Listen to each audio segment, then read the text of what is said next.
Now, I'm going to be comparing using Coinbase versus Coinbase Pro for fees when it comes to trading. Also, I need to point out I've been using Coinbase for around 8 years, which is pretty crazy. And of course, you're going to see my account balance on both exchanges. Now, there was a glitch on Coinbase that happened today, and it said my account had around 3 billion or so in it. I think that was the number anyways. I don't have that much money, guys. I really wish I did, but I don't. Okay, so when it comes to using Coinbase, the fees are much higher. You're looking at 0.5 to 1.5% for buying and selling.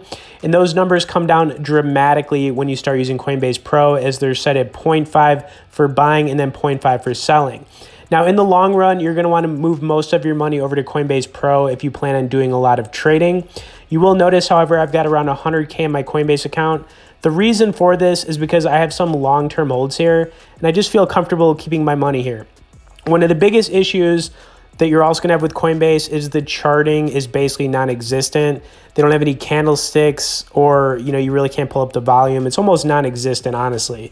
But that changes dramatically when you start using Coinbase Pro. So once again, Coinbase not really for trading, Coinbase Pro for trading, and you get those lower fees. Now, Coinbase Pro, I have a smaller amount of money here, but it's more for trading purposes. And if I was to recommend a strategy to everyone out there, it would be to keep your long-term holds separate from your trading account. Doesn't really matter if you're doing this on Coinbase or somewhere else. I also forgot to mention, if anyone out there wants to get started on Coinbase, I'll have some bonus sign up and resource links in the description. Okay, next I want to go over some of the features here on Coinbase Pro, such as the ability to pull up candlestick charts, volume by the minute, which is pretty useful, and of course being able to use stop losses, which is even more important for trading.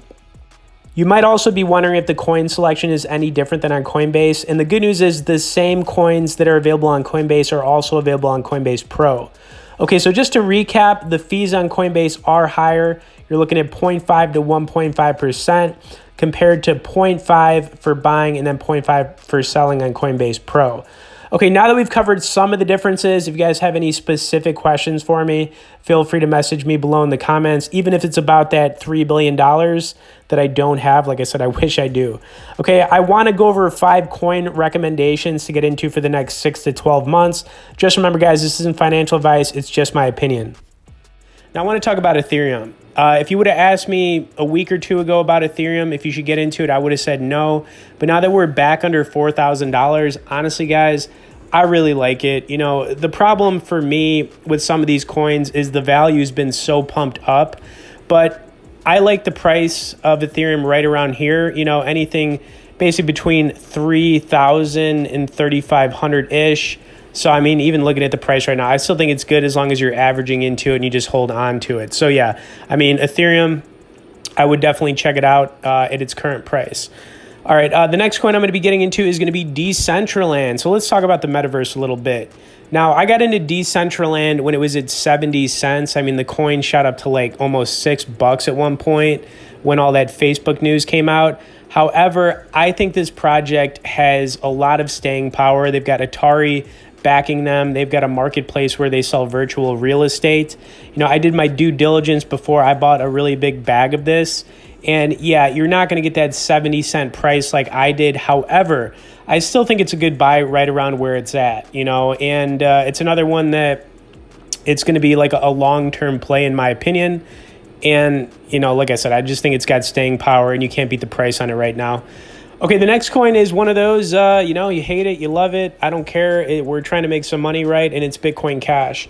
I do own a decent amount of Bitcoin Cash. I sold some and I was holding some still. However, you got to understand this coin, a few years ago, it was around $4,000. It got up to $1,600 at one point in 2021. And, I just don't see how it's not a strong buy.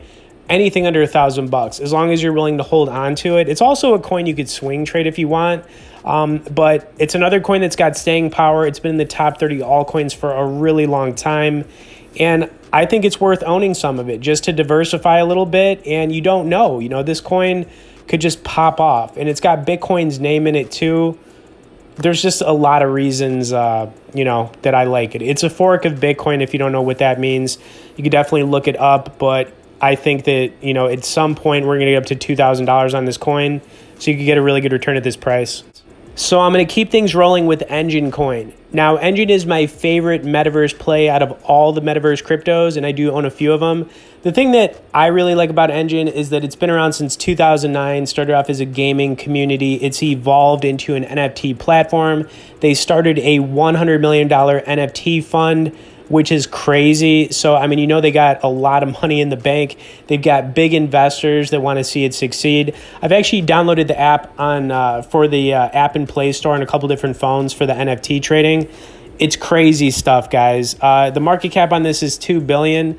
In my opinion, this could be a 100 billion market cap crypto at some point. So, you know, really anything under $3 is a seriously strong buy.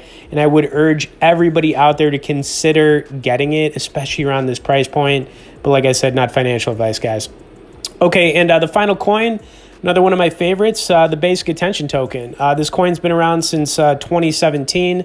It's an Ethereum-based coin. The reason I really like it is because the use case is strong. It's connected with the Brave browser that I actually use. It's a privacy browser, but it's been growing its user base for years consecutively. And yeah, it's good stuff, guys. Anyways, the market cap on it is under $2 billion. The price on it, really anything under $1.25, I think is a good buy, as long as you're willing to hold on to it for a while. And yeah, I do want to end things by saying, you know, I know it's been rough in the cryptoverse, guys. Just stay strong out there. Feel free to comment below if you have any questions about any of these coins, or if you just want to chat. Thanks for watching, and we'll see you all in the next crypto video.